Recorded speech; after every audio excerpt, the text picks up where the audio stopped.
together for the greatest host of all time, Gus Ramsey. Thank you.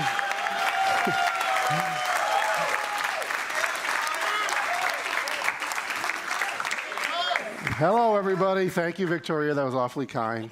Welcome, one and all, to our panel today. Before I get to the introductions, I just want to say to the sportscasting students, this is probably the largest gathering we get of all of you in one place during the year outside of the kickball tournament. Shout out Mac, shout out Nico. But I just want to take a moment to just recognize you guys. I see how hard you're working. I see the work that you're doing. I know how hard this program is. I built it with all those wonderful, talented staff behind you. Yeah, give it up for them.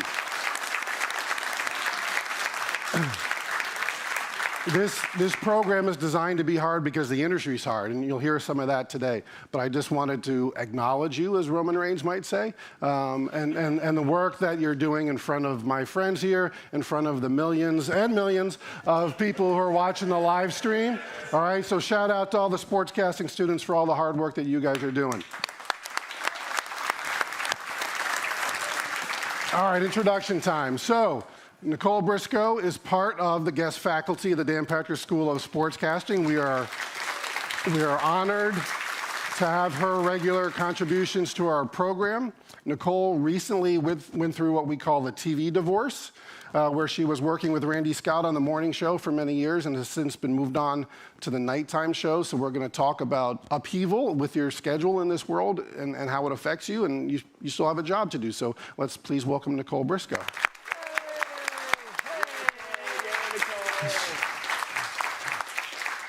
Jay Harris is also on the guest faculty of the Dan Patrick School of Sportscasting.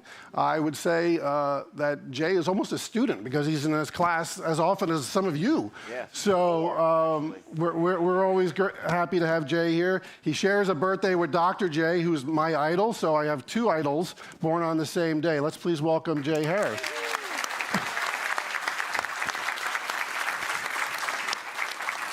Now, let me paint a little picture for you, okay? So almost 2 years to the day, we did a panel for Hall of Fame week with SportsCenter anchors Jay Harris, Nicole Briscoe, and Randy Scott.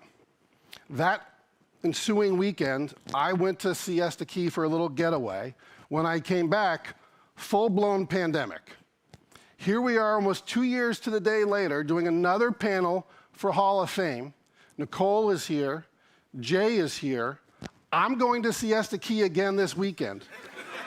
The one outlier in all of this, the cosmic change, the guy who can clean up the mess that Randy Scott created is here, Matt Barrie.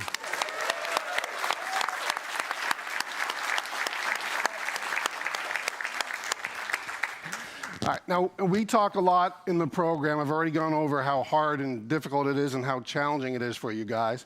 But we also talk about how much fun it is. So we're going to start with the idea of fun in this industry. And I'm going to ask each one of them to share a story or a moment from something that was just really, really cool and fun for them. I'm going to give them a minute to think about that, and I'll start with my own really quick. So I grew up a Mets fan, as this young man over here can attest.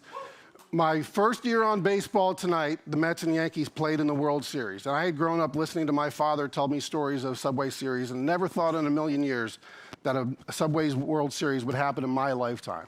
And then it did. And I'm working on Baseball Tonight, and before Game 1 of that World Series, I'm standing on the field around the batting cage at Yankee Stadium. I called my dad. I said, "Dad, guess where I am right now?" It was so freaking cool. I can't even begin to describe it. I still get goosebumps thinking about it. That's the kind of thing that this industry will give you. That's the kind of moment that just, you can't believe that you're ever going to get a chance to do something like that. Tyler Boronsky is here today, one of our grads. Tyler's working up there in Boston. Just in this past year, he's gotten to interview Bill Belichick. He's gotten to interview people who are playing in the Super Bowl. So he's living the dream. All right, so you guys are going to get there. So, Jay, let's start with you. Just something fun that has happened to you in your career. All right, I'll start with this story. I like to tell this story. A few months into my tenure at ESPN, I get to do a show with the great Bob Lee. Now, before I got to ESPN, oh, I can hear me now. Yeah. I started in news, so I was always a news journalism nerd, and I used to watch Outside the Lines every Sunday, like religiously. If I couldn't watch it, I would record it. So Bob was my guy, okay? So I get to ESPN, and one Sunday morning, I'm actually doing a SportsCenter with Bob Lee. So I'm sitting there, we're writing the show, and he's sitting across from me in our pod, and I'm doing this, and I look over. That's Bob Lee! Bob Lee is sitting right there, right? My inner man is like, woohoo! Outside, I'm cool. Inside, I'm not cool at all. So we're writing, doing the show, we put the show together, makeup, walk to the set, and we're sitting there getting ready to go on the air, and I'm logging in with my IFBN, I look over, and he's still there. This is really gonna happen. Bob is still there. You're Bob right now. Thank you. He's still there. Honored. And I look over and do this, and he looks at me like, what are you doing? It's like, you're Bob Lee. You are Bob Lee. You have no idea. You have no idea how much I've watched you. You have no idea. He's like, oh, this guy's crazy. This is going to go off the rails really quickly. So he's like, all right, thank you. And we're going to ready to start the show. And about 5 seconds before the show comes on the air, he gives me one of these. And can I curse on the stream? Is that all right? You're on a live stream. It's up to you. Perfect. and he looks at me and he says, don't fuck it up. And then we both do that. We just laugh, and it's fun, and the light comes on, and the show starts, and we have a good show. But that was just an amazing experience, and I've done plenty of things with Bob after that, and he's one of my good buddies. And that's what this business will do for you. You get to meet your idols, and sometimes it's cool when you meet them, because they are just as cool as you think they are. I'm going to let Nicole go next That's because, polite. Matt, I'm trying to go as long without you talking as possible. I'm just here to be a prop. Once he I'm Bob starts. Lee. Right. I think when you look in the mirror every day, you always see the childlike version of yourself. And like sometimes when I'm driving home from work and I pull into my driveway, and it's like I own that house, and there are these 2 kids running around the yard, and I'm responsible for keeping those kids alive. And you're like, oh my God, how did I get to this point? So in my head, I'm still like the 11-year-old version of me that wanted to grow up and be the Monday Night Football sideline reporter. And so every once in a while, you have those moments where you see yourself for what you're actually doing in this moment. And I think for me, those actually happen every day. Because if we're not having fun in this business, what are we doing? Like, you get into this business because you're a sports fan. So every day there's like a moment of joy where you're like, I get to do this. And I had one the other day. My cousin texted me because I was talking about Aaron Rodgers returning to the Packers, and my family is like, cut up, the cheese runs through our veins. And he's like, it's so cool that you're doing that. That's your job. And I'm like, yeah, that's my job. And I hosted a show from the White House, and I called my parents 10 minutes before I interviewed the president of the United States. Politics aside, that's the freaking president of the United States. And I called my parents. I'm like, guys, this is really happening. But one time, I had surgery in the morning. On my schedule, I had Jay Harris.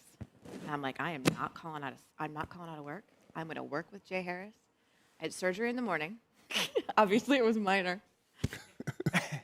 Surgery in the morning, went home, slept off the anesthesia as best I could, and I went to work because I wanted to work with Jay Harris. And I'm like, how many times is this man going to be on my schedule? Apparently more than I thought. Yes, lots. But that's like, you have those moments every single day, and I think that that's what makes this industry so great, because we do have fun, and you are in some way living your dream every single day. It's very cool. You were her Bob Lee. I love it. You've never told me to not F it up, though. No. Because he knew you wouldn't. Because you were not going to. Yeah. Do you not remember? I had faith in That's you. like, let me tell you some stories.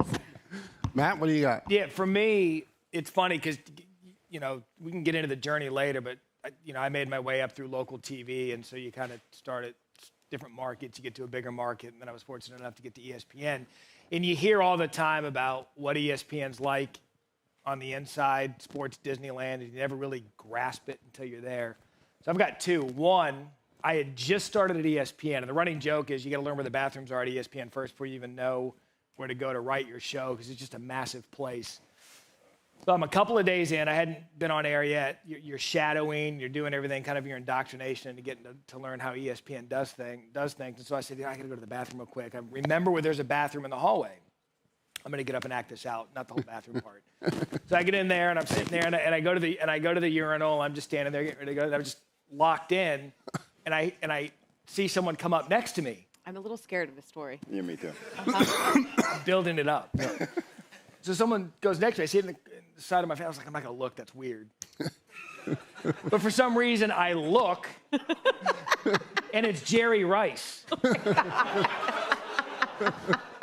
And I'm like, oh, hell. I've been here for a cup of coffee, and I'm going to the bathroom next to Jerry Rice. And that was kind of like my welcome to ESPN moment. You really never know who's going to be walking through those hallways. It could be the greatest receiver of all time. I grew up a 49ers fan. And so that was a moment where I was like, okay, I'm really here at ESPN. From a work perspective, I'm a huge college football fan. I grew up college football. I do college football now at ESPN. But back in 2015, we just started taking the weekend morning show on the road, SportsCenter on the road, for college football. We would lead into College Game Day. In College Game Day, I grew up idolizing the show. I still do. I think it's the greatest show in television. And we started taking it on the road, and a lot of the times I would be fortunate enough to be sent to the site where game day was. And they opened the gates for game day typically at 4 or 5 a.m. in the morning. So all the kids either woke up early or they're still out from the night before. They run in, and they're loud, and they're having a great time. And our show started at 7 a.m., and so I'll never forget this. I don't care what I do for the rest of my career, but we were at Alabama, Mississippi State. There you go, Roll Tide. You guys are everywhere. Like, I can't go anywhere out of that. There's 3 on my staff. I don't know how I ended up hiring them. Just stop. Mississippi State was the #1 team in the country. Their quarterback was Dak Prescott. And Alabama. So it was 1 versus 3. SportsCenter on the road, College Game Day. We get the show first because we're at 7 a.m. And I'll never forget walking out from where our production office was, walking through the crowd with our ESPN security, sitting up on the desk next to game day before they start. And I'm up here, cameras are there, crowds behind me. And I couldn't believe that I was actually getting 5 minutes away from being able to do this for a living. And so, they both said it. You don't realize it until after the fact. There was a quote in a show one time. I wish someone would tell you these were the good old days while they were happening, but I cherish that moment forever because when I got up there, because I was so nervous about being on TV. I was like, all right, I can't screw this up. And then I said, you know what, I get to do this for a living. So this is your life moment. This is it. Like, Yes. I worked in small market TV. I went to college. I made no money to have these screaming, drunk Alabama kids behind me, and it was incredible. By the way, everybody at ESPN has a bathroom story, right? Yeah. Yeah. I once was what you don't. You still have time. Give I it think time. this setup is a little different. Yeah, but you'll be working at nights now, so there'll be more people there than we are used to. And, No one's on oh, that's campus. true. No one's on campus right now anyway. One time I was walking into the men's room after, and Nate Newton, former Dallas Cowboy offensive lineman who weighed all of 300 pounds probably, was walking out. And I decided I was going to go use the one upstairs just to be safe. That would be a good idea. I don't know how we got to this point in the conversation. But they all just, and I myself gave you examples of working at ESPN, but it happens where you start as well. In a lot of ways, the local market is the best because you will be with young people who are all starting out at the same time as you, hoping to light that fire on the rocket that's going to take you where you want to go. Often smaller workspaces. When I produced locally here in Orlando on the weekends, it was me, 2 anchors, a news editor, a PA, a photographer, like 7 or 8 people in the building. We had so much fun back then. So it's not just the glamour stuff. Nicole, start with you. What do you remember about those days in local that were fun? So I had someone say to me within the last year, local news isn't for me. And I was like, oh, honey, local news isn't for anybody. But if I look at my career, like local news is what made me or what gave me that foundation. Like some of the most important, influential people in my career came from those days. But the very first job I had was actually in my hometown. I had like this little triangle of life. I lived with my parents, I worked here, and I went to school here. And I was a 19-year-old child at the time, doing the weekend weather. Do you want to know what I know about weather? Nothing. But did I sell it? Yeah. Hell Did it give yes. me 3 minutes of ad-lib time where I'm talking about something I don't know, but I need to tell you that I know what it is, and I'm learning, and all of this stuff is going on. But this is what the opportunity local news gave me was I did like everything. So I was at 21, I was the managing editor of the weekends. So What does that even assignment mean? desk. I ran the assignment desk. So you have to go here, you have to go here, you have to go here. I produced the show. I was the weather anchor, but I was also the lead reporter. So I had to write and edit and do my own stories and then the weather. So I would start the show in the control room. Then I would come out, unless my story was at the top of the show. Then I would go back to the control room. Then I would go back to the studio for weather. Then I would go back to the control room, and I would end on the set with the stopwatch. And we got into a thing where I was tapping my feet. That is how we knew when the show was ending, because but I learned to do everything. And so I look back on it now, and it's like I have an appreciation for how shows come together and how storytelling develops, and how the show is not this lives in a vacuum and this lives in a vacuum. Even if it seems on paper like it doesn't make sense together, it is all part of this living, breathing sort of like organism for however long you're on the air. And did I make anything? No. Like, I had to live with my parents. I couldn't afford. I remember when my paycheck went over $300 for the first time. It was a big day. That was a big day. I had to live with my parents, and it was an opportunity that I had to continue to do that. But I learned so much, and I would trade none of it. Not a single second. Did Nicole, the producer, give Nicole, the weather person, 6 minutes for weather? Obviously. Take it out of weather. Yeah. Matt, what about you? What are some fun times from the local days? She hit on it. I mean, I was telling Jay this morning at breakfast that I lived in a basement with the other sports guy. I born and raised in Arizona, went to Arizona State, the Walter Cronkite School of Journalism. My first college job was in Wisconsin. So you're taking a kid born and raised in the desert. I was in the Wausau Rhinelander market. You know I was born there? Really? I was born in Wausau. Look at this. See, we've worked together forever. And we were born in Wausau Yes. Woodchucks. Go Spash. Stevens Point. That's my dad went to high school. My family is still there. This is what happens. Small Sorry. world. So right out of college, I'm a 22-year-old punk from Arizona State making no money, and I get to drive down to Green Bay and cover Brett Favre and the Green Bay Packers, and I'm carrying all my own equipment, shooting my own stand-ups. But she hit it on the head. You do a little bit of everything. You learn to appreciate what it means to get your own sound, your own video. You're meeting these guys like Brett Favre that don't care who you are because you're in this small little market, in a market with Green Bay and Madison and all of that. So that was kind of like the moment where I realized I get to do this for a career. But the one thing I want to hit on about local TV that I can't sell enough, you will meet lifelong friends from the struggle of local TV. Here's a story for you. I'm working in a small market called Lawton, Oklahoma. It's the Lawton Wichita Falls market. You know where I'm at, right? So I'm working in the Lawton, and it was a good market because you were about 45 minutes from Norman at the time when Oklahoma was really good. Jason White was the quarterback, won the Heisman Trophy year after. Adrian Peterson was a true freshman. Bob Stoops was there. We'd cover Oklahoma State. Well, we had a job come open. I'd been there for about a year and a half, and we had a job come open. It was a hybrid job. It was you get to do sports a couple days a week, reporter, but you got to fill in as a news photographer. That's how local news works. If you want to get into the industry, you get in how you can. I got a split news job right out of college in Wisconsin. So we start fielding tapes. These 10 things, they're like this. We used to use like the VHS, yes, yeah, VCR. So we're watching and tapes, record. and we have our candidates down to the final 3. I don't remember who the first 2 were because they didn't want the job. We couldn't afford interviews. It was a smaller market. It was sight unseen. You just got to trust me on the phone that this was going to be a pretty good gig. I sold the Oklahoma angle. I was honest about the news. So then there's tape 3. Pop it in. I'm like, what do you think of this guy? What do you think? Yeah, we'll give him a call. Hey, yeah, Randy Scott. This is Matt Barrie in Oklahoma. And this is Randy out of college at Northwestern. And he's sitting there thrilled to get this call from our station to have this job in Oklahoma. So you take it, like, we don't pay much, but it's a good gig. You got to do news. You got to be a news photog.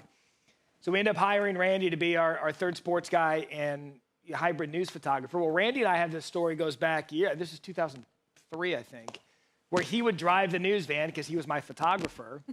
And our favorite part of the day was because we were poor, we'd go to Sonic Happy Hour. Because That just does not sound right to me. I know. Sonic Happy Hour. But we'd sit there in Sonic this sad news hour. van. I know. We'd sit there in this news van and drink like cherry limeades and avoid going to work. So you guys were making the Sonic commercials before the Sonic That's right. commercials. Exactly. Yeah. But all of this is to say, like, this is 2003. Life comes full circle. We're now both at ESPN, but it's a bond that goes back 19 years. Have you been back to Sonic together? Yeah. Is there No, one in we Bristol? retired Sonic. But the relationships that you build in this industry, they're invaluable. I got another buddy of mine that now works as a CBS News correspondent. We came up through the local TV struggles. Got a guy that's the main guy at WGN. Point being, it's a small world. Cherish the moments. Enjoy being poor. Remember. Really? Seriously. Oh, really? No, yeah. Really? Like TV, we're all cheap, right? Yeah. Because we learned the value of $1 early. Yeah. But value the relationships, because Randy and I have been tight since, and it's just fun to be able to look when we do get the rare occasion to anchor with each other, to look and just laugh and have so many inside jokes. So that would be my local TV thrill for me. Matt, I'm always a little worried that we might have students here who don't know who Dan Patrick is. Mm-hmm. What percentage of students at your school do you think know who Walter Cronkite is? Oh, Arizona, we're live streaming, right? 100%. Yeah. Okay. Jay, what do you got? Oh, I'm sitting here thinking how many stories I could tell, but it would take all day. But We got to 11:45, so okay, go. perfect. So if you notice, there are some themes with everyone's journey. Being poor, working in news, even if you want to do sports because, you know, you got to get a job because you want to eat, you know, where the job is, and lifelong friends. And I'm going to say this real quick. See, I used to watch Nicole Mansky, and I knew Nicole Mansky was really good. So when we worked together, You make me cry. that's why I didn't tell you to mess it up. I knew you weren't going to do it. My lifelong buddy, his name is Duke Grain. We worked radio together. And I started in radio. So one day I'm out on a story. And with radio, it's a little more free, I think, because, you know, it's just you and your voice. You have to set up a live shot. You have to go back and edit, just you and some sound. There's this big story in the Hampton Roads area. The woman lost her kid. Grandmother's going to raise the kid. Has some issues, and it just became this big story in Portsmouth. And we go to the story.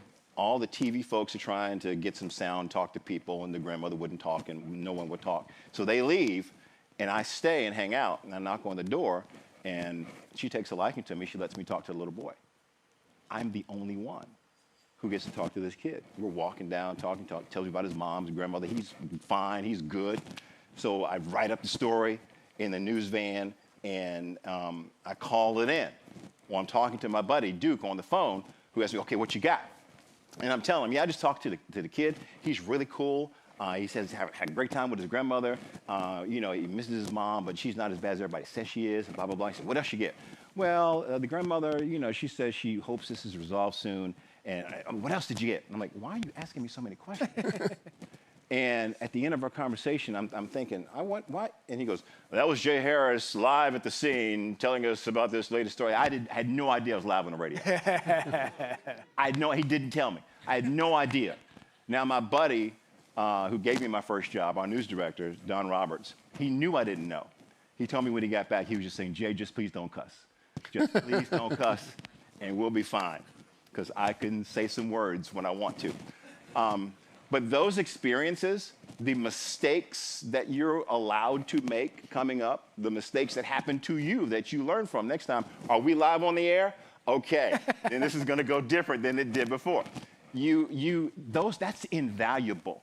We were talking this morning, people wanna, hey, so I just got here at ESPN, when can I be on the air? Well, you can't, Yeah. because that's not how it works. There's like a freedom that comes from the beginning of your career. Yes. That you don't you don't have that later on. Like the stakes are higher, and you always have these people who are like, I want to be on SportsCenter right now. Like you have to be ready for it. If you're thrown to the wolves too soon, and you're not ready, you'll never get that moment back. Because like, can you swear on this stream? Well, it's out there. It lives there forever. And you only have so many chances to make that first impression. And when you're in the local news markets, you can make that impression there. You can make your mistakes. But the difference between Lawton, Oklahoma, or Wausau, Wisconsin, Rockford, Illinois, where the hell did you start? Portsmouth, Virginia. We're talking a population of 139,000 people. Like, that's a really low-rated show for us. Like, if you make a mistake in Rockford, Illinois, you can move on from it. But if you make a mistake on a show where 500,000 people or more are watching. Especially now when it's going on social media right. like that. And you continue to make those mistakes because you're making those mistakes. You're going to make mistakes when you're new. You don't recover.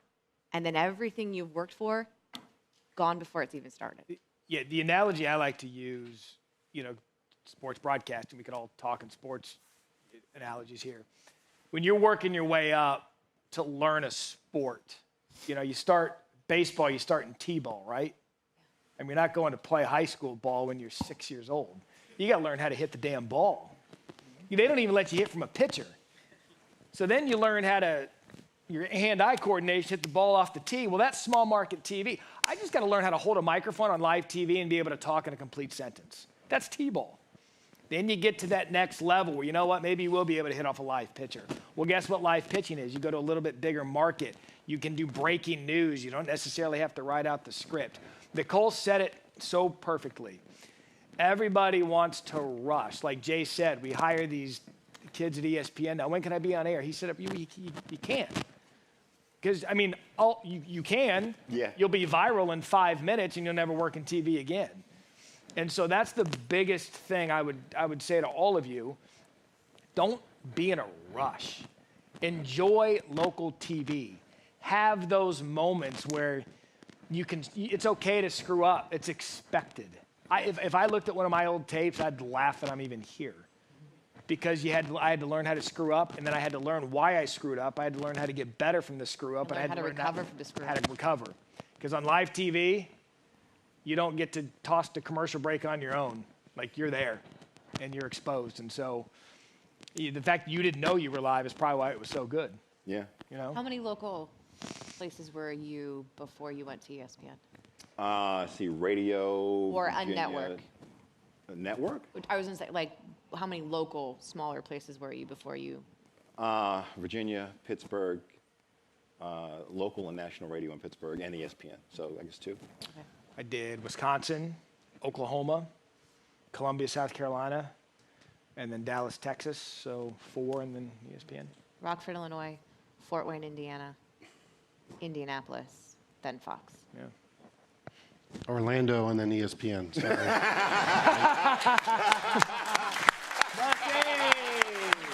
Oh, boy. My favorite poor story was I was producing news here in Orlando. I think I was making like $12,000 or $14,000 a year. You were rich. I Yeah. was.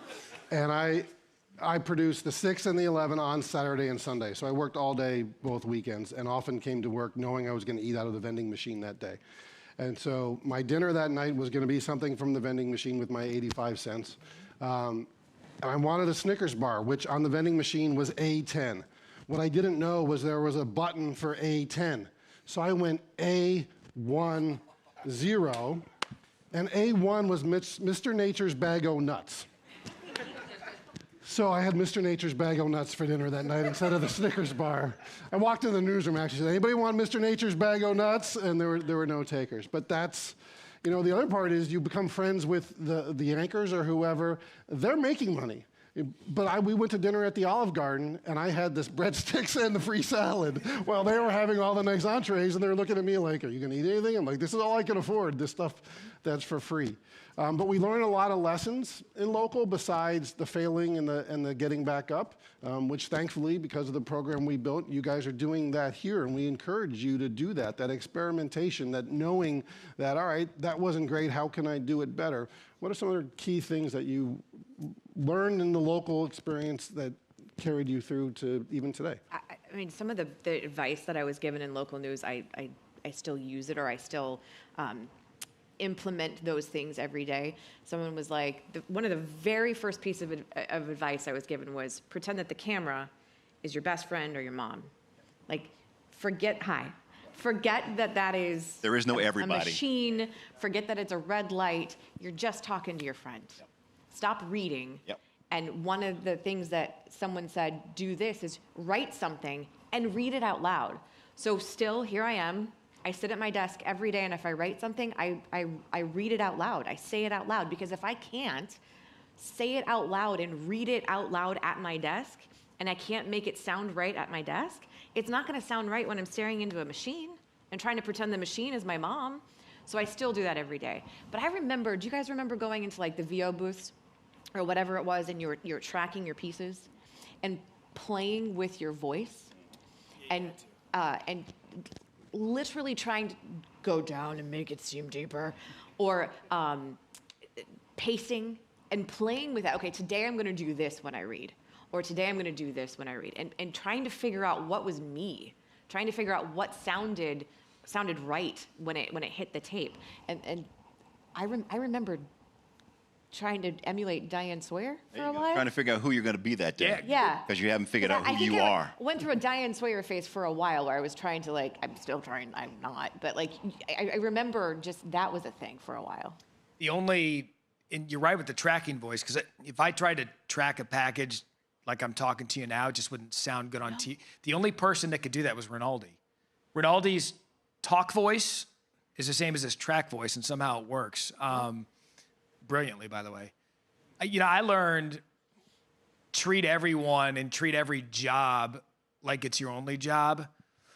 Because up until I got to Dallas, I shot my own highlights, I produced my own sportscasts, and I edited my own video. So I was responsible for everything that went on air. And you can tell who went through local TV at ESPN and who didn't. It's an ownership.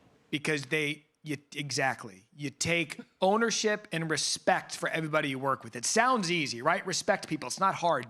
Be nice, right? Being nice that's free. Just do it. But you'd be surprised how many people aren't. I have the same amount of respect for everybody I work with that holds a camera, because I did it and I know how hard it is. I mean, Gus may disagree with this. I respect all of the producers. And it sounds because I used to do it. I used to produce a 15-minute sportscast on College Football Saturdays when Steve Spurrier was the head coach of South Carolina. I had an idea of what should be the lead, where the sound. I know what they're going through. Editing, writing, all of it.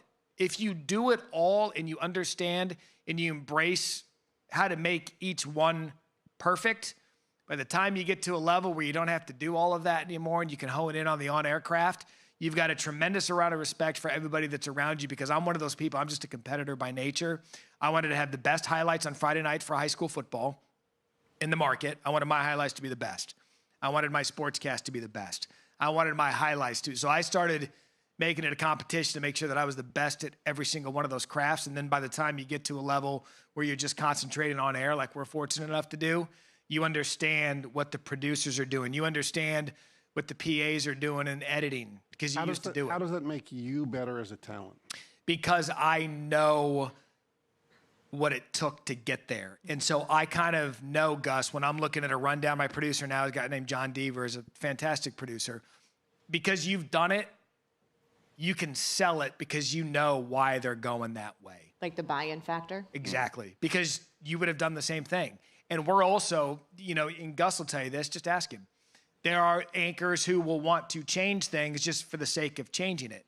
But because we all had to produce our own sportscast, we might go at it differently with the producer and say, hey, instead of going from the highlight right to the post-game sound and then the full screen with the stats, doesn't it make more sense off the highlight because Kyrie Irving had 50 points? Let's go highlight, button it up with the 50 point, what that meant, and then toss to the reaction, because that's how we were wired to do it at 22 years old. There are also talent who don't want to change a thing. And as a producer, that was always a struggle. It's like, look, the rundown isn't over and complete until the show is over. Right. But an hour before air, some story breaks and you got to put it in the show. There's some talent who, I got to write another copy. Like that part of my day was over, right? And that's a challenge sometimes for the behind the scenes people to get people to see, look, this matters. You hit on that there, and I know that you guys would agree. You've got to understand, like, our job it's not just us. So I know that for the director in the morning, if we're doing some complicated lead-in, well, it's polite to get the copy in for the director because then it's the director's job to make it look nice. He sells your words. And it's the graphic producer's job to come up with an idea. It's all because I know that I got to get this in so the person can edit it. I don't want to put that person in a bind. And so I'd say local TV taught me that whereas when we were coming up, we did 5 jobs.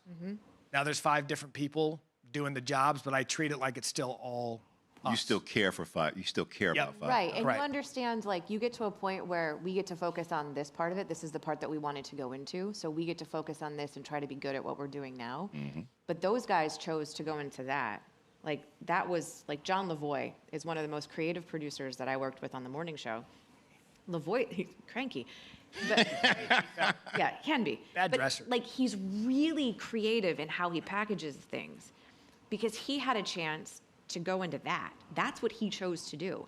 And it's like, I know while I appreciate the complexities, I know that I couldn't do that job, not to the level that he's doing it now, because that's what he got to hone in on. And I appreciate how good you can become at all of those things Yes. with time and effort and practice. Yeah.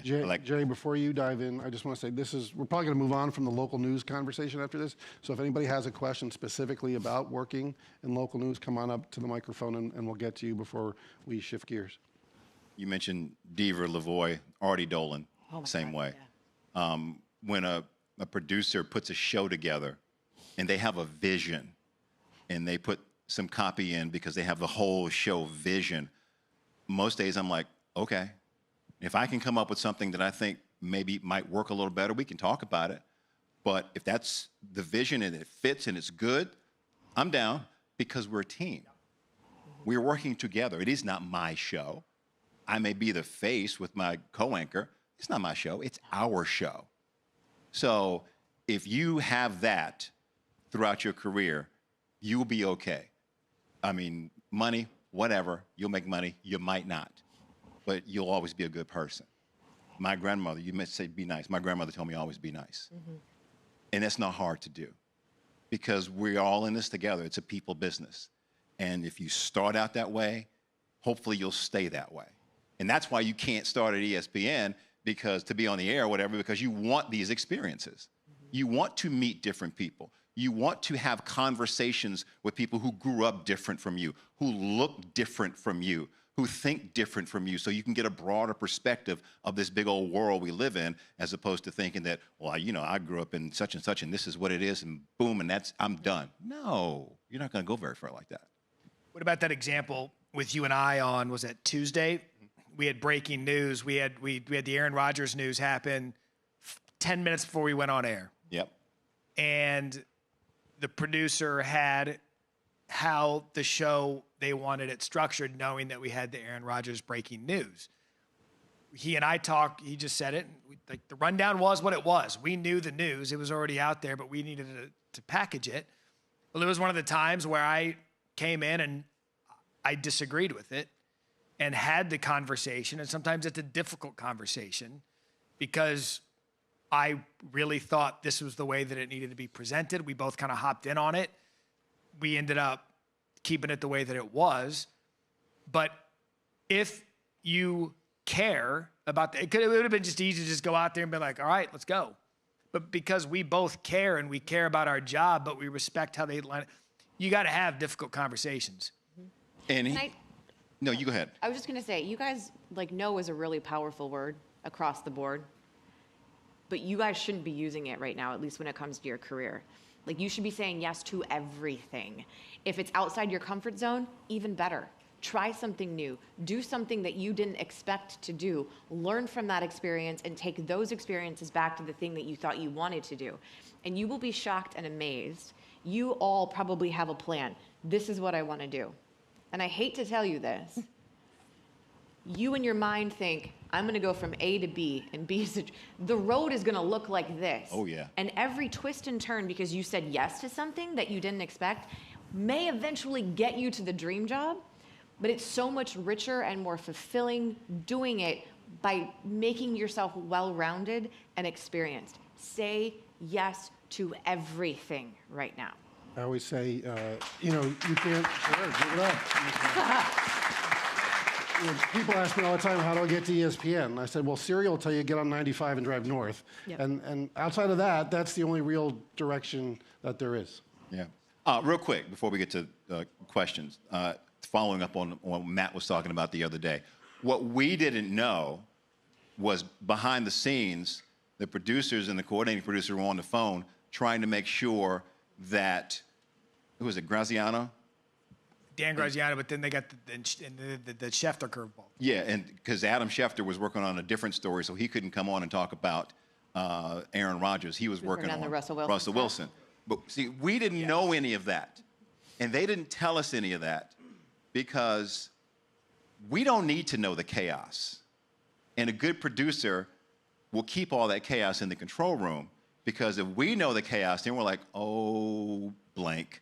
What If you know the control hell? room is a dumpster fire, chances are the dumpster fire shows up on TV. Yes. But if the dumpster fire stays in the control room and never makes it to your ear, then what you're selling and what you're putting out there for the world to see is generally so much better. I would counter with, though, that it's good to know a little bit of Yeah. what's going on. Yeah. Because had I known the Graziano, Schefter, and Spears situation, I Yeah. probably wouldn't have kept pushing so hard. But you know why?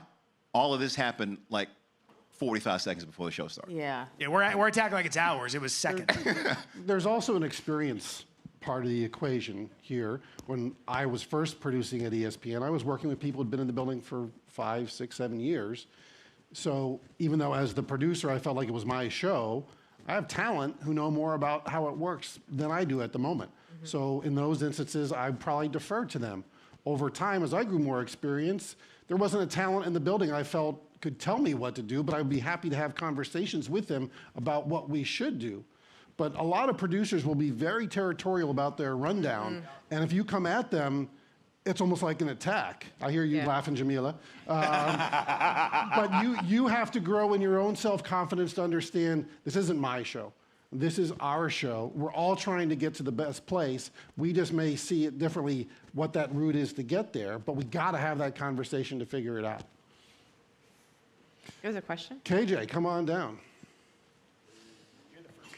Thank you guys for coming. I think we all really appreciate it. I just wanted to ask you guys, when you were working in local, what do you think it was that differentiated you guys, that enabled you guys to be so successful and in the positions you're in I mean, now? talent, obviously. Really?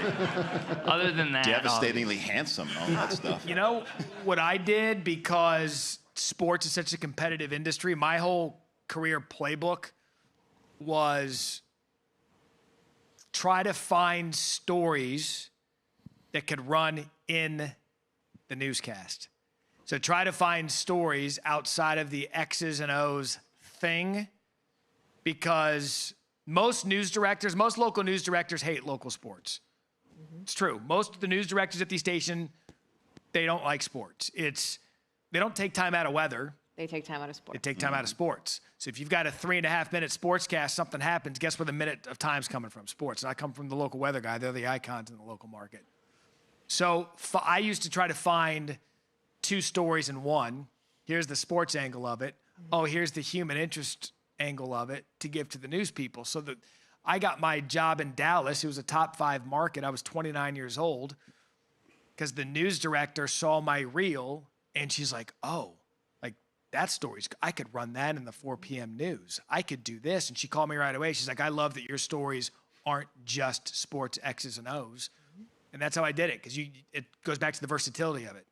And if you can get moms, grandmas, and people to love your craft because they're watching the news and not the sports, I mean, you'll go. because you have to learn how to appeal to all audiences. I think that's the connection part of it. Yeah. Like you're not gonna, you can do a great job and you can present the news, you can tell the stories, and you can do it in the perfect way and not make a mistake. But unless you're connecting with whoever it is that's watching you, there's no appeal. They don't have a desire to come back and watch you again if you're not connecting with them. And honestly, I don't know. I don't know what set me apart, how I'm here. We go back to that pulling up the driveway moment. I don't know. I'm so grateful because I have an amazing life and it's fun, but I don't know. I just know that I'm always trying to connect and to tell a story and to be real. And the human interest side of things is always going to be more impactful than the X's and the O's. The X's and the O's will get you there and that'll get you the score. But tell me something I didn't already know. That's the stuff that will make me remember you, and that might make me want to watch you again. Combination of both. Learn your craft, because if you don't know what you're doing, no one's going to want you to do it for them, okay? You can't write, you can't interview, you can't ask good questions. If you can't do the basics, the journalism basics that people want to jump over and just get on TV and debate sports, no, be a journalist. Stephen A. was a journalist long before he started screaming across the desk from Mad Dog. I mean, for years and years and years and years, columnist, reporter. So that's in his background. But yeah, what Nicole said, I don't know. You meet people along the way. You learn from people along the way. You keep in touch with people along the way.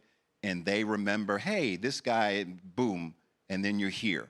Or, hey, that tape looks good, boom, and then you're here. That guy worked really hard. That guy added something to our team, our broadcast, our production, whatever it is. That guy, that woman made this better in whatever way that you're making it better. If somebody, because it's such a small world, if somebody 5 years from now is like, hey, I worked with that person on XYZ, and they were a joy to be around, that's going to get you the next opportunity over the guy that they're like unknown quantity. And those are the yeses. That was a Yeah.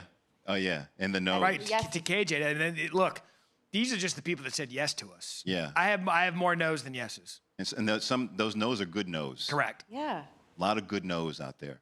And then life takes over. You just never know. I have a friend of mine who probably could and should be hosting a network morning show right now. Got to a market, loved it. Met somebody, got married, and is still there. Okay, you do you. Mm-hmm. Life happens, and your happiness happens somewhere else. So it's not all. It might not be ESPN. It might be Jacksonville, Florida. Might be Sacramento, California. Might be LA. Wherever your life happens. No one can tell you what your own priorities are. You have to know that for yourself. There's a lot of people left ESPN and went to small markets There you go. or big markets, and they're perfectly happy doing what they're doing. I want to echo what Jay was talking about. The local markets for me is really the beginning of the networking, right? And I get to say I went Orlando to ESPN because guess who I worked with in Orlando? Stuart Scott. And Stuart let me know that they had a producer opening because Golf Channel started and 1 million people wanted to leave Bristol and move to Orlando when I was the only dummy who wanted to go the other direction. But because I knew Stu, he got me an interview. So it's really the beginning of your networking that you're going to work with these people in small markets. And I tell you guys all the time, like, you can throw any network you want out. Either I or somebody on my staff, we know somebody who works there, in large part probably because we worked with them somewhere else before they got to where they are. So that's just all part of this huge tree of, yep, Indoor Lacrosse League, yeah, I know somebody there. Yep, the World Professional Cornhole broadcast, yep, guess what? My brother's doing stats for them now. Really? And he just retired, yes. And now in his retirement, he's doing stats for, sorry, it's not cornhole, it's pickleball. Because he's a big pickleball player. Big difference. Oh. Yeah, big difference, yes. So, but, oh, by the way, like that's a job for someone. You want to do stats for pickleball, that's a job now. So come on down, Mr. Moses. How's it going? My name is Moses, but I actually go by Hanky Q Hazleton. Let's start with that. Can we start with that? Sorry, will you go How do you guys Absolutely. feel about Hanky Q Hazleton as an on-air name? Do you My wanna be in name wrestling? is. Excuse me? Do you want to be in wrestling? No, sir. Or no, ma'am. I want to be going to news, so I know I'm here at the Sportscasting school, but I've always been interested in news. I used to watch a lot of Lester Holt and Brian Williams and things like that. So Hanky Q. You think? So I kind of like Moses, to be honest with you. Hanky Panky. That's all. I kind of like this guy. Right It's here. memorable, How he's though. going. It is memorable, but That was what I was This is going what for. news directors are going to do to you. There's a connotation. If you want to be in news, I'm just going to tell you how I feel. Okay. I tend not to listening. lie. There's no filter a lot of the times. If that one person is like, that makes me think of something else, can I take you seriously? Can Hanky tell me the story about the kid who was child molested? Yeah, but did the name get him in the room? It may have. Okay. But then can they- you tell me the story? Yeah, then you And change what's your name to the organ? Moses. Okay. There you go. But I'm just. That's the debate. You that's- have no idea You have this, to this know debate that is going going in. on. You have to Yeah. know that going in. These conversations. I like him, but his name's Hanky. I don't know about it. Let's bring him in for an interview. Where did the Fine. name come from? But be prepared for those conversations to work in your favor and maybe not. Okay. Sorry, now you Make sure your work blows them away. Yes. Okay, absolutely. Because then your name, we can work with that. I was just kind of curious with you guys being top talent, that being in the local network, how many times did it take you when you were doing a segment or a stand-up? How many times did it take you to get it, I guess, perfectly correct? I'll let you know when that happens. Yeah. Did you do it multiple times, like 30, Yeah, I mean, 40, 50 times? We No. joke around about this all the time. I'm better live than I am if I know we're taping. Yes. Okay? Look at it. Be- Adrenaline. because if we're doing a sports center on college football Saturdays, I do college football final with Jesse and Joey. We know we're taping it. So there's weeks where we tape it because the Pac-12 game is running late, and we butcher it all the time because we know we can tape. But if that college football final's live, we'll sing with it. Point being, if you're taping something, doesn't matter how many times it takes. Do it until you're happy with it. When you're live, your mind's going to be different because you know you're not allowed the second rep. Does that make sense? Yeah, absolutely. There's no right number. If I sit there and take No. one take wonder, it doesn't matter. Now, the only thing is, like, at some point, if you need to do something 40, 50 times, that's not just on you. It's on the people around you who are making that happen, and there's a timing element involved. And are you going to be late? Are you causing people overtime? Like, those are other things you need to do. But there are things that you can do at home to prep, to get better, so you don't need 40, 50 times. Did you ever do the look in the mirror thing? Yes. Talk to yourself in the shower. Look in the mirror. Talk to yourself in the car. Like, practice your stand-ups. Practice talking in a way that makes you feel comfortable in all sorts of situations. Maybe not necessarily in the mirror, that I didn't do that, but people do. Figure out what that is for you so that you don't need 40, 50. Maybe you need 5, 6. Because it's not just about you. It's about everyone else around you who's in that moment trying to make that stand-up work. Unless, of course, you're a one-man band, which you might be. Then you can do 40, 50, and you're only bothering yourself.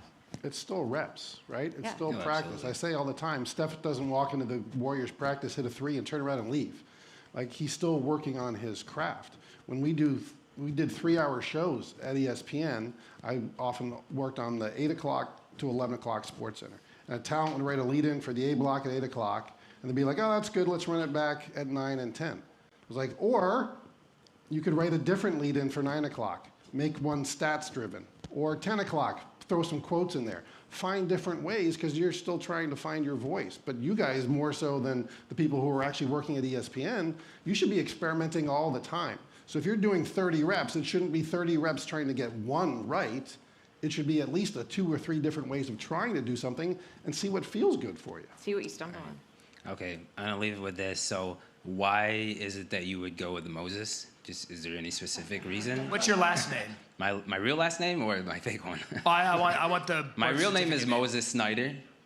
Sniden? Snyder. Snyder. Moses Snyder? Moses Snyder? God, that's a D-E-R. good name. It is a good No, name. it's strong. My parents do have you never wanna- called me it, so What I do you just want to go with? I personally want to go with Hanky Q Hazleton because that's what I've always told people.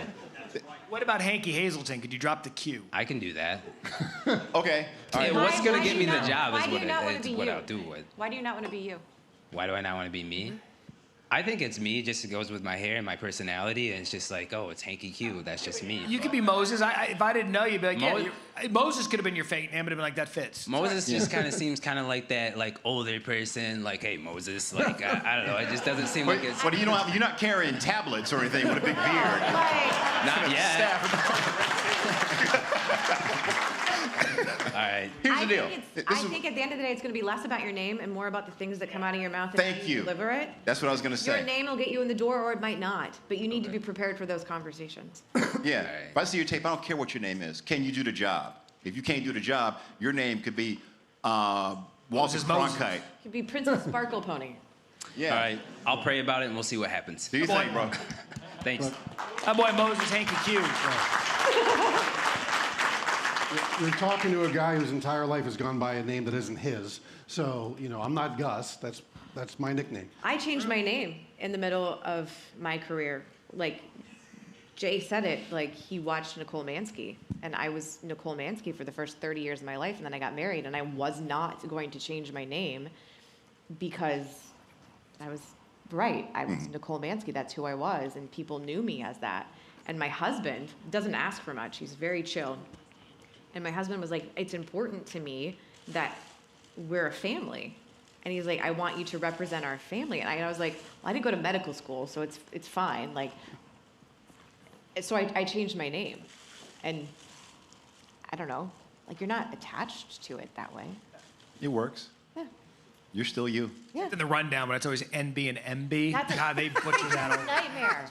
I was like, guys, you got to go Matt and Nicole. You can't do NB, because otherwise we're writing each other's stuff. We need those initials in the rundown. Yeah. They all know that.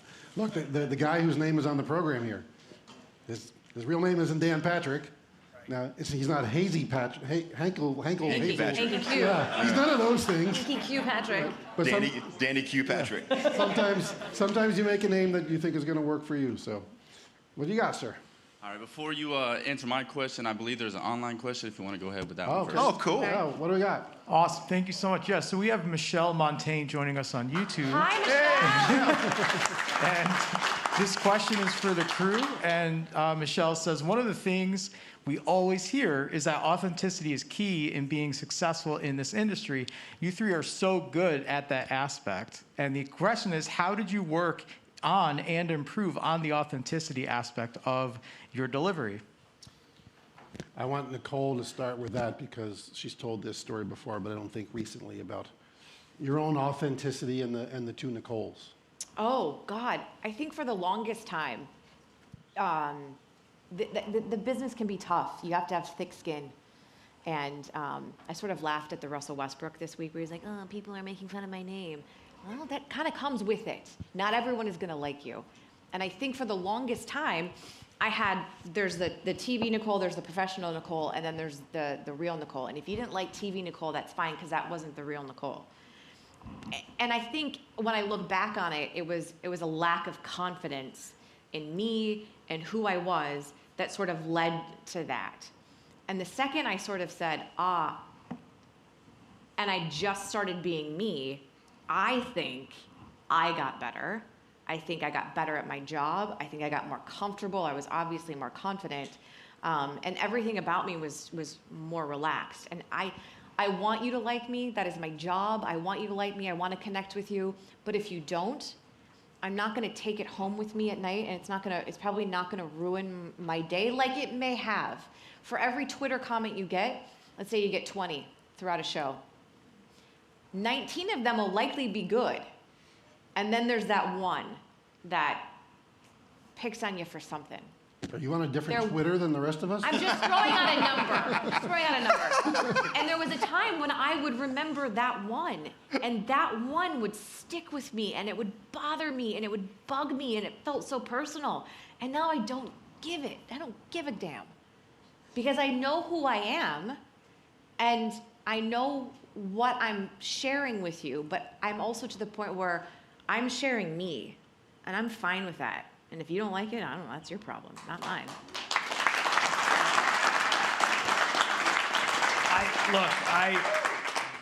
I look at it, I'm not landing planes or clipping aorta valves, like, I'm the same guy, they'll tell you, I'm the same guy on air and off air.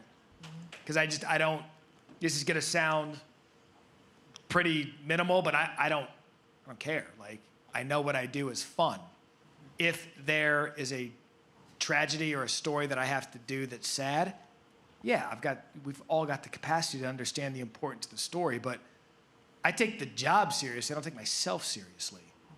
And I think one of the greatest compliments that I ever get through my career was to be like, oh yeah, he's the same guy on air and off air. Because it's like, what are we doing? We're not landing planes. We're talking about curing sports. cancer. Right. And so I've always had that approach that I had something happen to me on my way up in TV where maybe before I had it happen to me, I would have taken it a little bit more seriously. I got Bell's palsy. And the left side of my face was paralyzed for months, and I was going to have to get out of TV. And I remember just looking in the mirror and saying, if my face comes back, I'll have a reinvention of similar to how she changed the way she looked at it. I was like, this is fun. Quit taking it so seriously. And when I was fortunate enough to have my face and my muscles and everything come back in my face, I was like, you know what? I'm just going to have fun doing it, and I'm going to be the guy you can have a beer with, and that's just how I'm going to approach it. And so I think that's how I've always attacked it.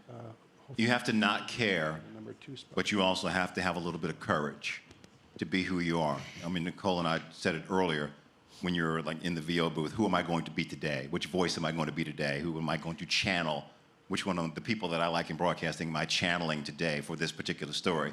Until you get to the point where I don't need them because I'm enough. You just have to have the courage to be enough. And the people who like it, great. People who don't like it, great. You just do you. You're enough right now.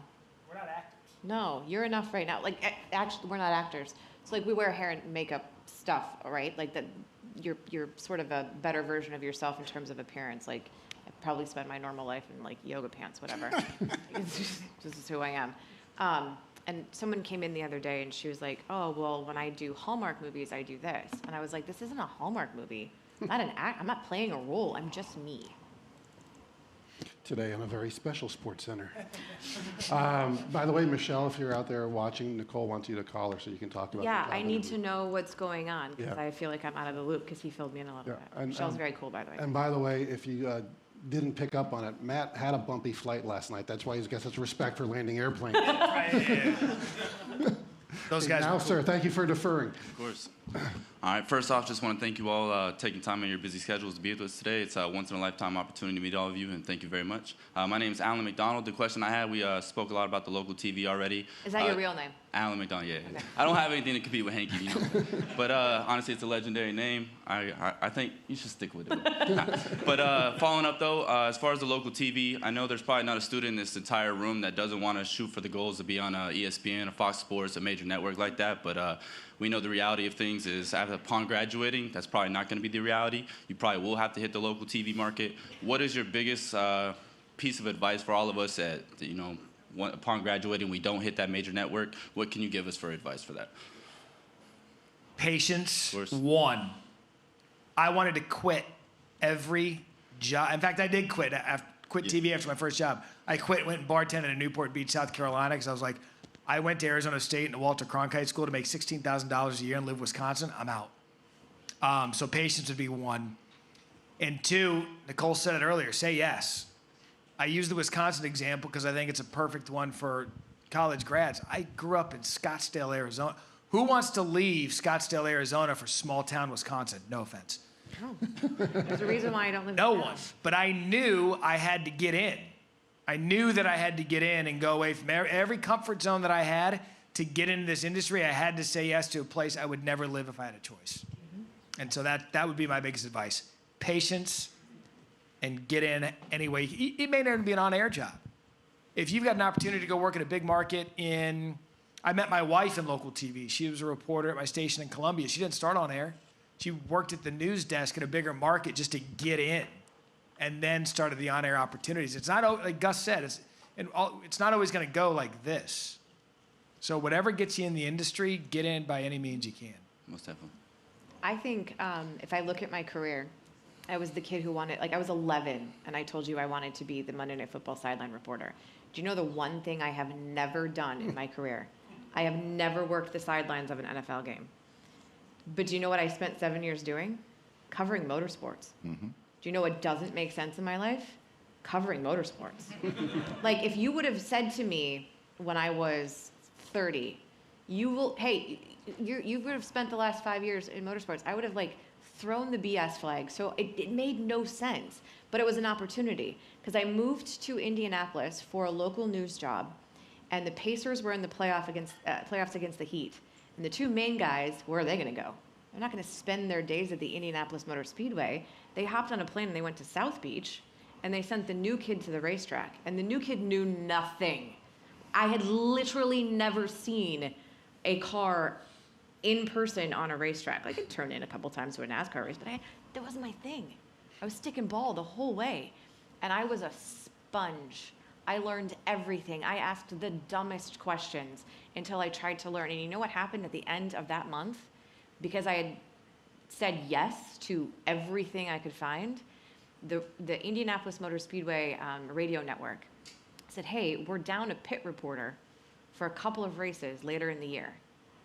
Would you be interested? Yeah, because I said yes to everything, even if it didn't make sense. And eventually, I was that full-time with my full-time job in Indy. And back then, you had to have satellite time. And I was doing an exclusive report from a race in St. Pete.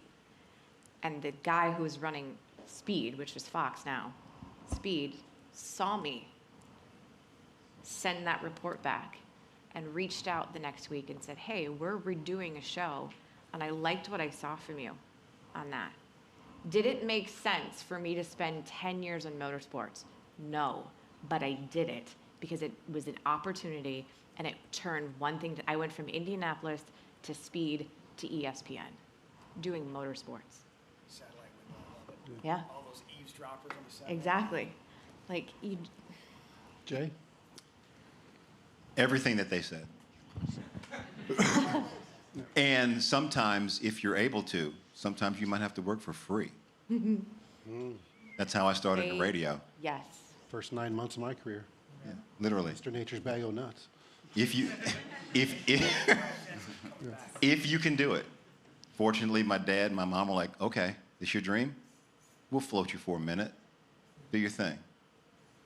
But patience, say yes, and just go. Let go of the idea, too, that you're going to work like 9 to 5. And Yeah. You're going to have all your holidays off. Yeah, Like, there are no holidays. try to, like, get the Weekends. people in your life to understand that, too. Like, my mom and dad, for the longest time, were like, what do you mean you're not coming home for Thanksgiving? Like, it's not going to happen. It doesn't happen for us. And No. We have Thanksgiving sometimes in December. yeah. Or Tuesday or October. Wednesday Or that week. Tuesday or Wednesday, yeah, whenever. Like, get used to the idea of normal. Normal doesn't exist for us. Ever. You're gonna just get used to being weird. Of course. Because we're weird. Yeah. Our days off aren't, I mean, fortunately in the football offseason, I'm fortunate enough to have weekends off, but my entire career, like, you're not gonna have weekends off. People look at that weird. They're like, oh, you don't? Well, I love Tuesday, Wednesday off because all you Monday through Friday weirdos are at the office. I get the whole place to myself. Yeah. Absolutely. We wide get the golf open. course to Run errands, ourselves. get We get the mall to ourselves. Get used to being Fabulous. like, Mom, Dad, I can't do Christmas this year, but I could come in on December 17th. Can we do our family Christmas then? If you're okay not living by everybody else's calendar, you know, you'll be fine. And take your time. Take your time, like Matt said. You don't want to go from here to here really quickly. Because if you do that, chances are they're going to get you cheap. Excellent. And then you'll never get out of the cheap. And then you'll never get out of the cheap. Thank you, guys. Appreciate it. Thank you. Hey, Rishi, throw out 5 markets where we currently have people working on air jobs. Kennesaw, Washington, El Paso, Texas, Kirksville, Missouri, Johnstown, Pennsylvania, And Bakersfield. Like, no one is saying to you, go get the job in Bakersfield, California, and then you have to live there forever. I think the thing that maybe we glossed over, how long was your contract in Lawton? No, I didn't have one. How But long? they ask you, you do like a wink, like, hey, Uh-huh. we'd like you to be here for a year. We're talking a year of your life. Yeah. Yeah. But lifelong friends. And then I ended up liking it for a year because Right. Oklahoma football was really good and I got to travel. If you don't want to stay in Lawton, if you don't want to stay in Wausau, if you don't want to stay in Rockford, Illinois, you don't have to beyond that initial commitment. You use those places, you use those jobs for how they serve you. And then you move on and you learn from the next place. Like, I was in Rockford a little longer. It was like 2.5 years, but my family was there. And I also started when I was 19. I was in Fort Wayne for 2.5 years. I was in Indianapolis for less than 2 years. It's not forever. The point being that none of you probably came here with the hope that you're going to get to go be on air in Kirksville, Missouri.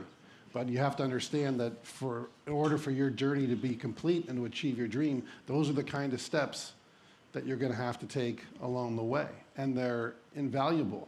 When I work with clients in smaller markets, I always tell them, you're not doing your show for the good people of Des Moines or the good people of Kirksville. You're doing the show for your demo reel. You're just getting practice and reps every day on live television to help get you where you want to go. And if you're doing something for you, you would hope that you're doing it at the best of your ability. So in turn, the people of Kirksville, Missouri are getting the best version of you, and then it ends up being a good product. I would do that. It's funny you say that because every show that I did, I was like, this is going to be the one I put on my tape. And you know what? That one never made the tape. Because when I stopped thinking about it, something would happen. Yep. And There's then, no timeline. Nope. Don't put that pressure on yourself. Like there's no one sitting here saying you need to in 1 year be from here to there. Nope. Do what makes sense. Honestly, that was the best parenting advice I got, but I think it's actually some of the best advice you can get, period. Whatever works for you, it may not be what worked for your mom or your dad or your brother or your sister. Figure out what works for you and do that. You should have a timeline, though, built in upon graduation. How long are you willing to give yourself to find that first job? That's the key. Before you have to go, all right, I'm going to go to the bagel shop now. I'm going to work there 40 hours a week. But give yourself a plan of attack. That whether it's 3 months, 6 months, a year, it's going to take a while to find jobs.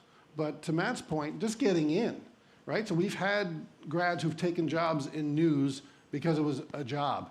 One of those grads was working for a PBS station in Lakeland, got an on-air job in Missouri with an affiliate station, which he would have taken it anyway because it was sports, not news. But once you get into those affiliate stations, now you're in the pipeline. Now you know before the world where the next jobs are. And your news director understands you're only here for a year or two. I want to help you get to where you want to go. Let me call the news director in Bismarck now or whatever the next step is for you to help get you where you want to go. But you need to give yourself some kind of a plan upon graduation that says, and talk it over with your family.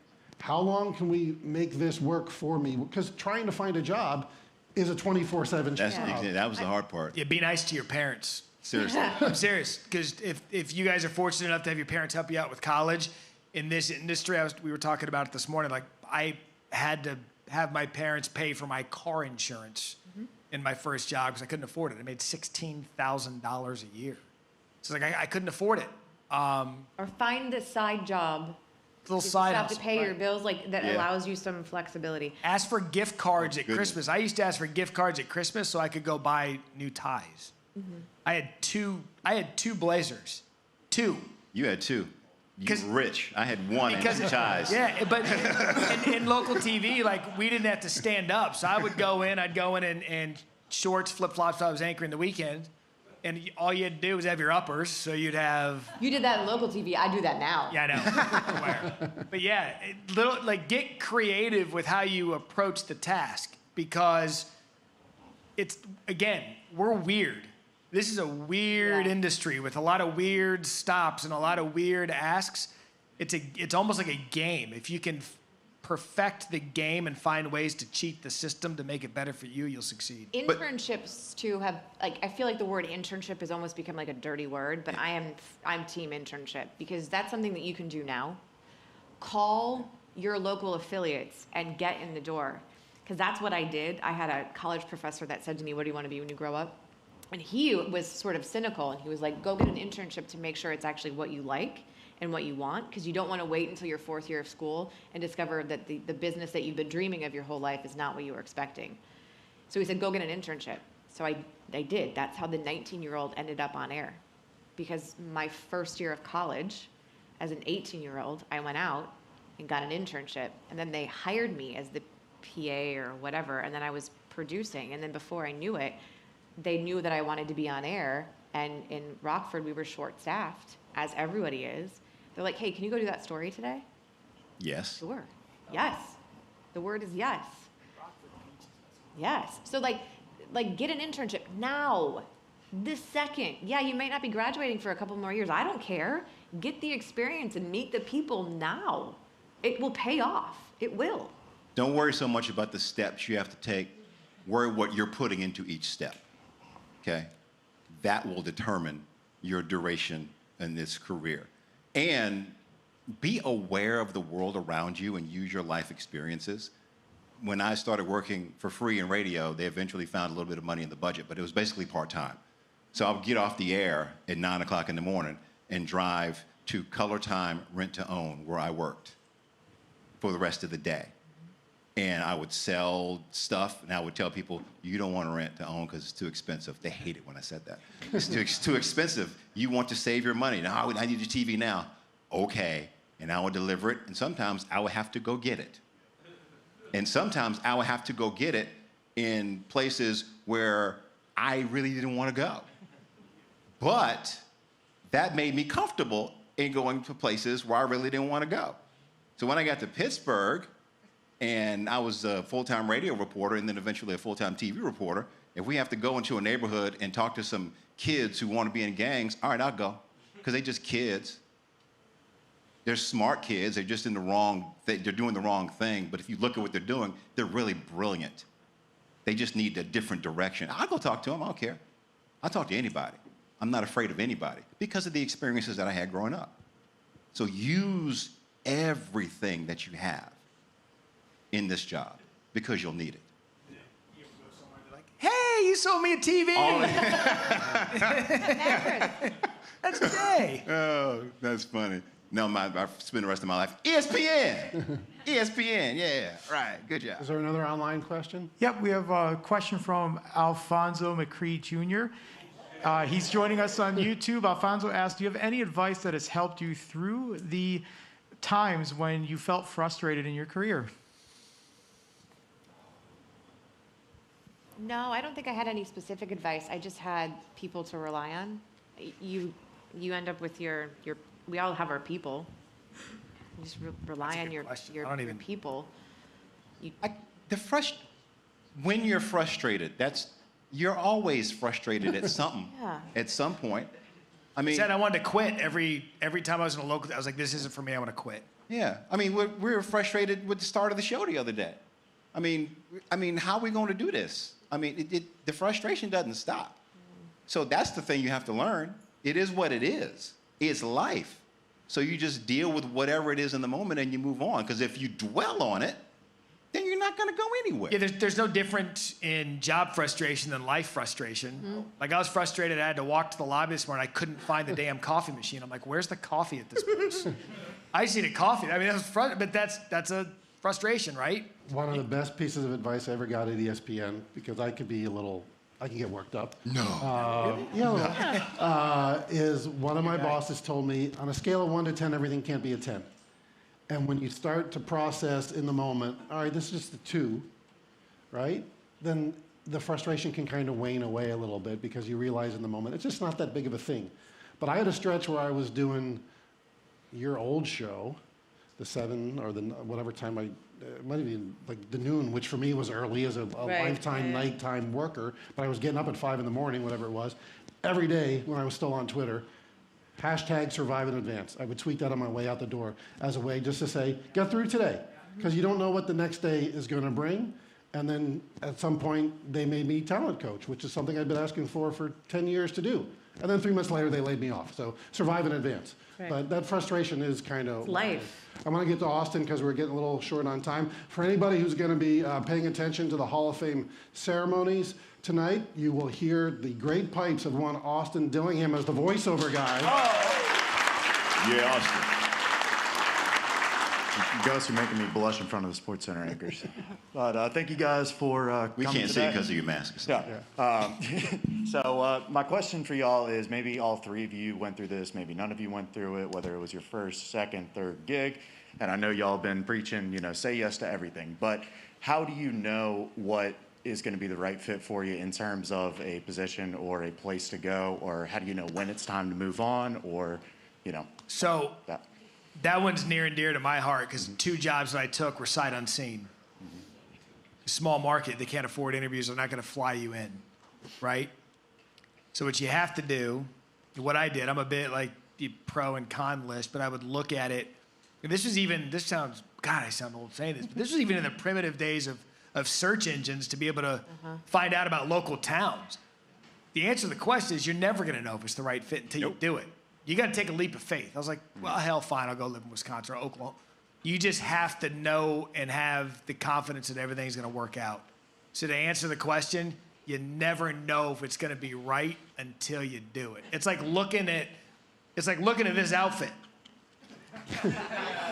Like, he didn't know it was going to be right. You got to try it on, right? Now look at my man. I mean, he looks good, but but if I'm looking at that, I'm like, nah. You're such a knucklehead. You tried it on and it looks great, so you're never going to know until you try it on. And even if it's wrong, you can still get something out of it. Yeah. Like, Austin, it's no different than choosing this school. Yeah. What did you know about us before you decided this is where you were going to come? Just that Dan Patrick put his name on it, and I Right. listened to his radio show. Right. So very. what you make of it. Very little. Anything you do is what you make And of it. it hasn't been a great fit for everyone. We've had students drop out, go, this wasn't what I thought it was, so be it. But you made it work for you. Hey, Austin, I got one for you. Yes, sir. I didn't want to go to ESPN. No. No. Why is that? Because I didn't know if I wanted to go from news to sports, move from Pittsburgh to Bristol. I didn't know if I wanted to do it. Sports is more fun, though. I didn't want to do Well, SportsCenter. I didn't know that. She didn't want to do SportsCenter. I mean, I had a lot of fun doing news. You're granted, I can smile more when I'm doing sports, but it's just in my head, I knew what I wanted to do, and that wasn't necessarily it. ESPN wasn't my destination. I didn't want anything to do with it. I was living in Dallas. It was a big, but you never know what's coming your way. And then you get there and you're like, I'm going to be at ESPN 9 years tomorrow, March 11th. Congratulations. Thank you very much. That seems like yesterday, but it was never in my intention to end up at ESPN. It never occurred to Matt that someday he and I could be playing softball together. And yet, we did and never won a championship either. That's great. Unfortunately. We never All right, we've only got about 13 minutes left, so let's hustle through some of these questions. If you have something specific for one person instead of all three of them trying to answer, we can probably get to. He just cut, by the way. Well, he's a Mets. Oh, yeah, that's right. No, I was up there. He's good. He was on deck. Because you're wearing the Mets jersey. Yeah, I get a free pass with Gus. My question is you guys have been talking about going and saying yes and everything. I'm a little bit of an older student than most of the students, so my time is a little bit shorter than theirs, I feel that way. What do you have as far as advice for someone who is an older student and looking to get into the business and everything like that? Jay is the old guy. Why don't you take that one? You look young to me, Jay. No, so. no, first of all, no And one's those putting a socks are timeline dope. on you. Say that again. No one's putting a timeline on you. Okay. So don't put a timeline on yourself. All right. Just learn everything you can learn and go out there and try to do it. Sell your life experience when you're going for a job. Right. Because you are older. Okay. You may be able to, I can handle these stories better than whatever. Right. But I can't afford you because you're older. Well, yeah, we can work that out. Okay. We had a student come to the program who was a production assistant for me in the 90s at ESPN. Came to the program as an online student at age 49, graduated on the other side of 50, got a news reporter job in Chattanooga. All right, For so sure. it can happen. Awesome. Thank you. You're welcome. Lorenzo! Why not? I don't know why they do that. I love you That's too, why. Carlos. Just enjoy it. I will. As Carlos said, my name is Lorenzo Seabrook Jr. I am a part of the Dan Patrick School of Sportscasting here at Full Sail. Is it okay if I tell a quick story really quick? Yeah. Clock is literally right there, so you go. So last month, I was in Mr. Stinton's class, broadcast writing. Yay, Mike Stanton. Woohoo! And we had the opportunity to speak to Jay Harris through Zoom. And I had a question for him, which was, how do you get over nervousness whenever it was your first day on the job locally, ESPN? And I asked that because obviously we're here to do play-by-play, sideline reporting, or be on ESPN, do whatever. And my biggest problem is being nervous on the first day. And so I want to ask him, how do you get over that? And his answer was, you just got to do it.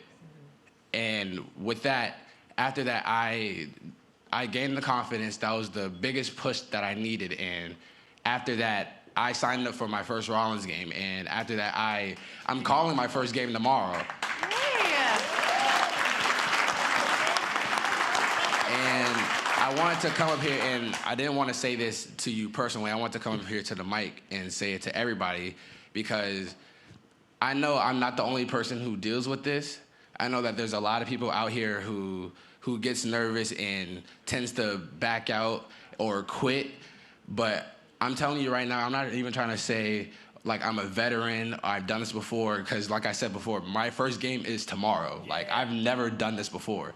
But like, I'm in your shoes. I'm only in month 7. So for somebody to be in your shoes, I'm telling you right now, you can do it. It's like, you can do it. Like, I'm telling you, like, the fact that When we're little kids, we all sit on the top of the slide, and we're Right. scared to death. Yeah. Right. Terrified more than we'll ever be in our lives, more than Matt was on the plane last night. Well, once you go down that slide, oh my God, that was so fun, I want to do it again. That's Exactly. what you're going to experience tomorrow when you Nerves call are that game. okay. I still get nervous. When I get thrown a new opportunity, I'd never done play-by-play in my life, never wanted to do play-by-play. It was never in my career path. They needed help. They asked me 4 years ago, did you want to call a college football game? Now I will never not do play-by-play, but I was nervous the first couple of times. I thought I had built up a career as a studio host. Was I going to damage that by doing play-by-play?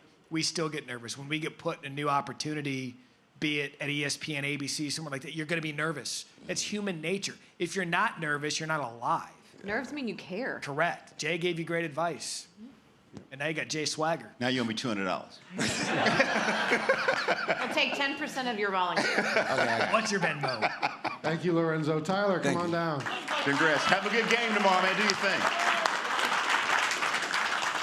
Thank you guys so much for being here. I'm Tyler Purdom. I'm also in month 7, as well as part of the largest class the school has ever seen. So shout out to these guys over here. Thank you, guys. So my question really revolves around, Nicole, you touched on it. You said, say yes to everything, but also, as all of you have also said, there's a thing where you have to crawl and walk before you can swim and run. So at what point in y'all's careers did it become, maybe this job isn't the best for me, maybe this opportunity isn't something I should pursue and maybe pick something else or so on? I'm still not there. Yeah, we don't know. No, like Matt said, play-by-play wasn't really something he was interested in, but the opportunity presented itself. This is Matt Barrie. Like that happened, how many years ago? It's like fairly recently in the timeline of his career. It's recent enough where things still happen and things change. I didn't think I'd be doing SportsCenter. It wasn't actually something that I wanted to do back then. Do I like it now? Yeah, it's great. It's fun. You don't know what the future is going to hold. So don't limit yourself now and say, well, I'm going to do this, because everything's always changing. And I think sometimes we get stuck in our heads where we think, this is my timeline. This is what I have to do. These are the steps I have to take. No. Don't worry about trying to swim in the water. You be the water. Yeah. And you just flow. Exactly.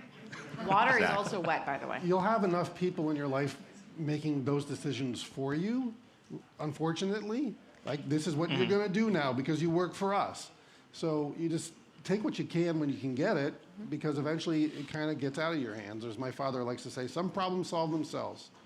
By the way, Jay, you're leading the league in needlepoint pillow quotes today with some of these things you're throwing at us. And I would add, too, there are a number of people that I know that have gotten out of the TV career that have gone on to wildly successful careers in other areas, but the TV aspect was their foundation.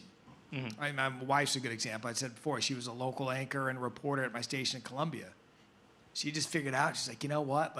I don't know if I'm ready to do it. I don't know if I want to do this anymore. Now she's an executive at Carrier, which is based in Jupiter, Florida. So I have placed down in West Palm and go back and forth. But she's wildly successful in her second career because she just knew. She's like, I don't know if I'm feeling this anymore. You're going to know and then find the experience that you use. Because little do you know about this industry that we're all in, it teaches you a lot of things that are applicable to other areas in career. So you'll eventually know but know that you're getting the training to succeed in other areas if you wake up one day and decide this isn't for you. Except medicine, you're not going to be a doctor. Not going to be a doctor. Or fly planes. You're not going to fly a plane. Oh. Yeah. Thank you, Maybe those Tyler. Thank you guys so much.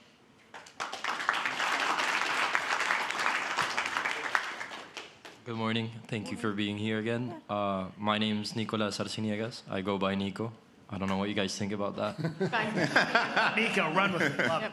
I'm an international student. I've been here for 7 months as well. I wanted to ask any of you, if you care to answer it, what can a bilingual person do to distinguish himself really in this type of industry? What have you seen from your colleagues? Because I see John Sutcliffe, and that's who you aspire to be as a Latin person, I guess. How many languages can you speak? I speak Spanish, English, and a little bit of French. Okay. I wish I could do that. Me too. Yeah. You could write your own ticket. Yeah. Don't be. We used to work with someone, and English was her second language, and she almost was apologetic. She would make mistakes, and then she would turtle shell herself, and she'd apologize for it because English wasn't her first language. I wish I could speak more than one language. Don't apologize for that. That is amazing. Look around this room. None of us are the same. So that's something that makes you different. That's something that sets you apart. That's something that makes you really smart. Build on that. Run with it. Do you remember there was a day at ESPN we were taking a press conference, and at some point the questions started getting asked in Spanish and the answers were starting to be answered in Spanish, and the people in the control room decided to get out of the press conference because they just assumed that nobody in our audience apparently spoke or understood Spanish.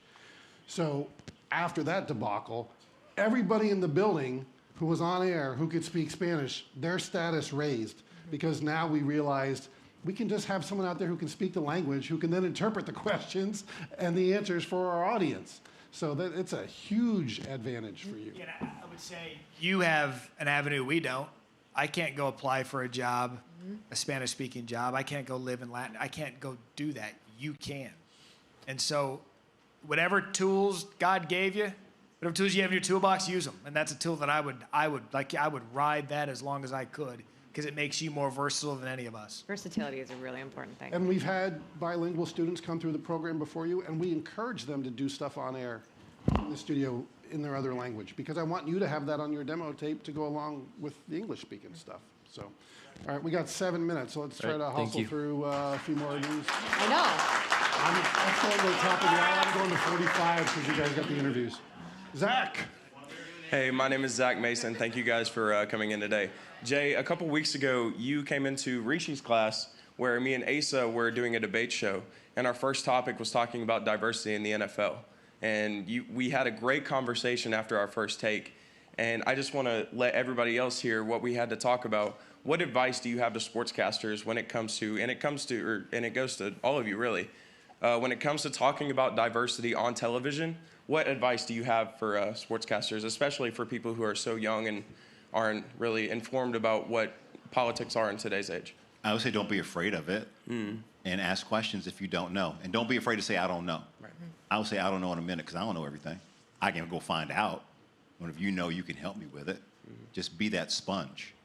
And don't just be that sponge and don't be afraid of it.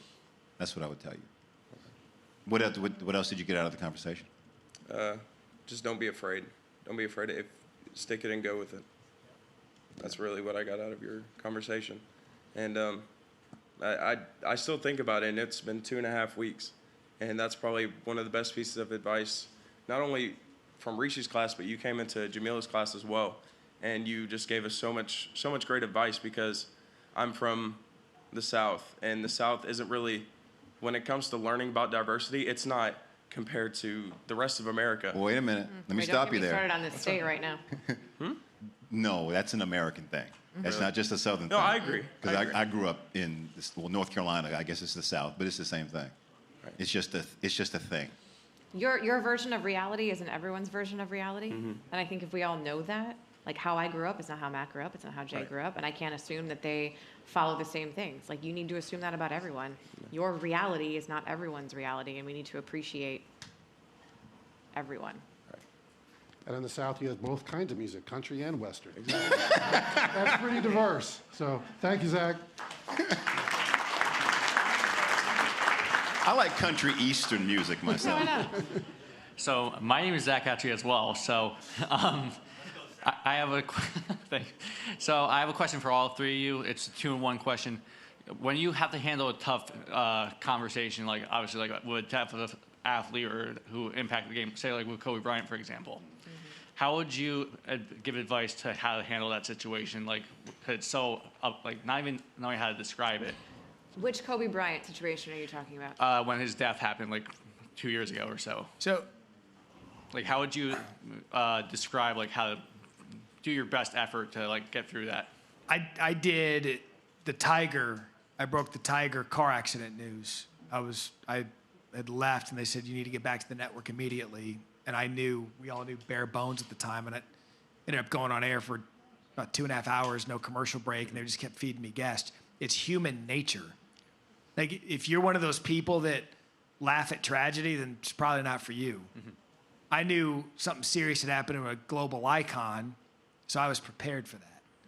Kobe's death, you know, you know. How would you respond in Right, normal instinct life? takes over. Yeah. See, as you're saying that, like I'm from Connecticut, so I'm a big New England sports fan. But besides the Patriots, but knowing obviously the Boston Celtics Lakers rivalry, you don't like seeing that no matter what, even if it's a rivalry. You're that. Oh, so you're connecting it to your sports passion. That's the other thing. Well, no, I know.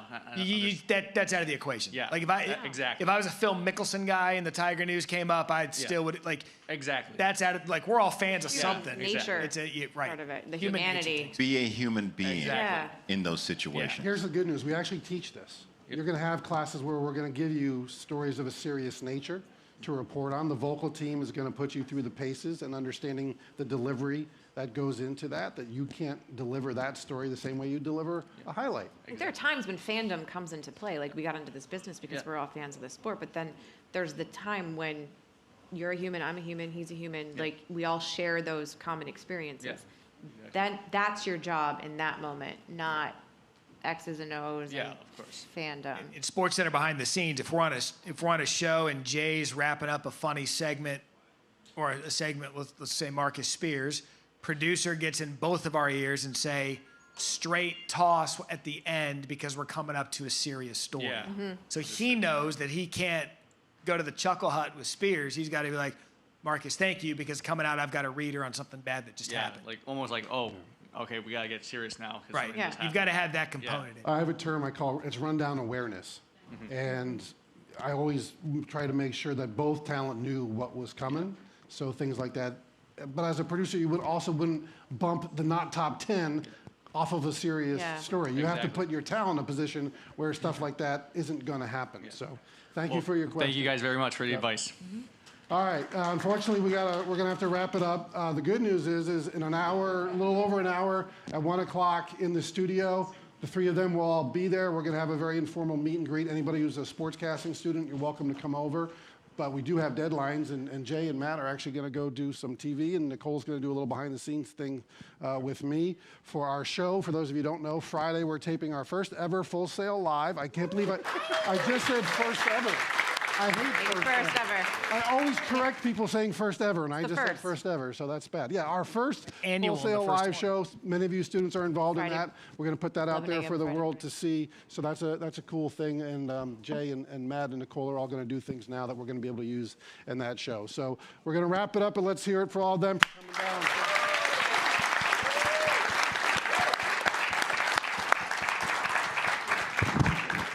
And if you were at the one yesterday, I know we did a little mingling after the fact.